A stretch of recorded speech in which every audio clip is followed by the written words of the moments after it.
జిల్లా గ్రామీణాభివృద్ధి సంస్థ ఆధ్వర్యంలో జిల్లా పశు వైద్య సంవర్ధక శాఖ వారి సహకారంతో ఉచిత వైద్య శిబిరాన్ని కొల్చారం మండలంలోని అంసాన్పల్లి గ్రామంలో పశు వైద్యాధికారి వీరేశం ప్రారంభించారు. ఈ సందర్భంగా వారు మాట్లాడుతూ పశువులలో అక్టోబర్, నవంబర్ నుంచి మార్చి వరకు బెఫెల్లో బ్లీడింగ్ సీజర్ కాబట్టి ఈ సమయంలో వాటికి ఎదకు రావాలని, సకాలంలో పశువులకు మందులు ఇవ్వడం వల్ల పశువులు ఫలదీకరణ జరిగి రైతులకు మేలు జరుగుతుందని ఈ క్యాంప్ ద్వారా తెలియజేయడం జరుగుతుందని తెలిపారు. ఈ కార్యక్రమంలో వెటర్నరీ అసిస్టెంట్ గట్టయ్యతో పాటు వేణుగోపాల్, ఓఎస్ మైపాల్, గోపాలమిత్ర సూపర్వైజర్ శ్రీనివాస్ రెడ్డి, గోపాలమిత్ర ప్రవీణ్, శ్రీకాంత్, దీపక్, మానయ్య, రైతులు తదితరులు పాల్గొన్నారు.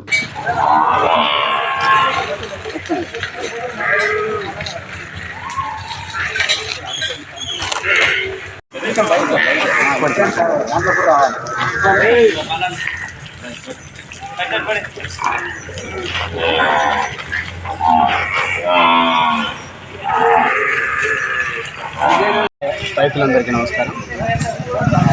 District life stack development agency ఆధ్వర్యంలో ఈరోజు అంసాన్పల్లి గ్రామంలో పశువుల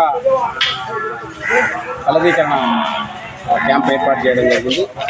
ఈ క్యాంపులో కొల్చారం పశు వైద్యాధికారి డాక్టర్ ఎం వీరేశం మరియు పశువైద్య సిబ్బంది గట్టయ్య, మైపాల్, తర్వాత అంసాన్పల్లె సబ్ సెంటర్ సిబ్బంది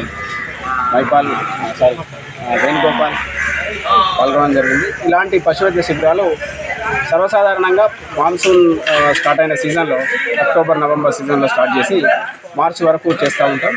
ఈ సీజన్లో బఫెల్లో బ్రీడింగ్ సీజన్ కాబట్టి ఈ టైంలో వాటికి ఎదక రావడానికి సకాలంలో ఎదలక్షణాలు అవన్నీ గుర్తించి సకాలంలో మందులు ఇవ్వడం వల్ల ఫెర్టిలిటీ పెరిగి పశువుల యొక్క ఫలదీకరణ జరిగి వాటికి రైతులకు మంచి మేలు జరుగుతుందనే ఉద్దేశంతో ఈ ఫెర్టిలిటీ క్యాంప్ ఆర్గనైజ్ చేయడం జరిగింది.